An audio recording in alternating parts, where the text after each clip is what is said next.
Racism is a conversation that we need to have within our communities and in our homes, including with our children.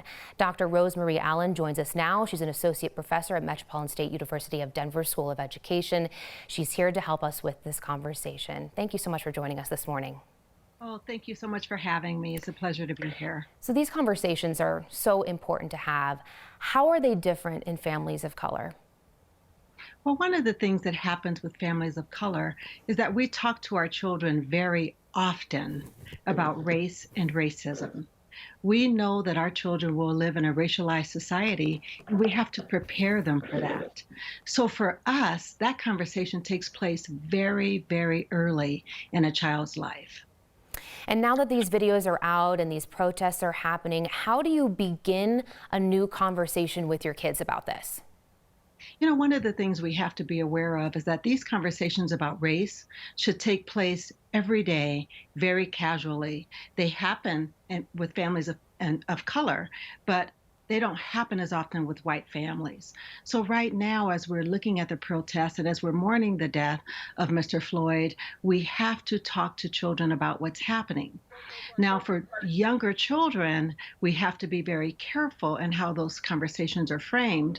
But with older children, we want to find out what they know, what their concern is, what their fears are, and to be able to respond very intelligently in a way that helps them to feel safe, but helps them to also want to address injustice. And what's a good way to start this conversation with a child who is younger? Just with younger children, we have to be aware that they notice race very early.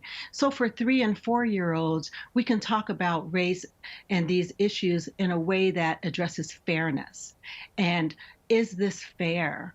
Does this happen to other people? People are upset about what happened to Mr. Floyd because he was murdered. He was killed by an officer in a way that wasn't fair and wasn't just. So that's very young children. As you get older, you can talk to children about social justice issues, about equity, about what happens in one neighborhood versus another neighborhood. When you talk about race and racism, you want to also talk about it in the way that young children, especially young white children, don't, they can feel empathy, but not sympathy for Black families. We don't want to discuss race in a way that white children feel that they're superior, but that there's a certain value on white skin that isn't afforded to people of color. So for instance, for a young child, you can say, you know, that there's racism that exists, that families of color may live in a neighborhood where they don't have supermarkets and they don't have grocery stores.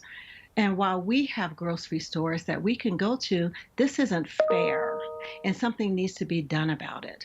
And have them talk about things that they may have seen in their schools and in their neighborhoods or even on television, and take that conversation from there. That's all really good advice. Now, if there was just one message that you can make sure parents get across, what do you think that would be?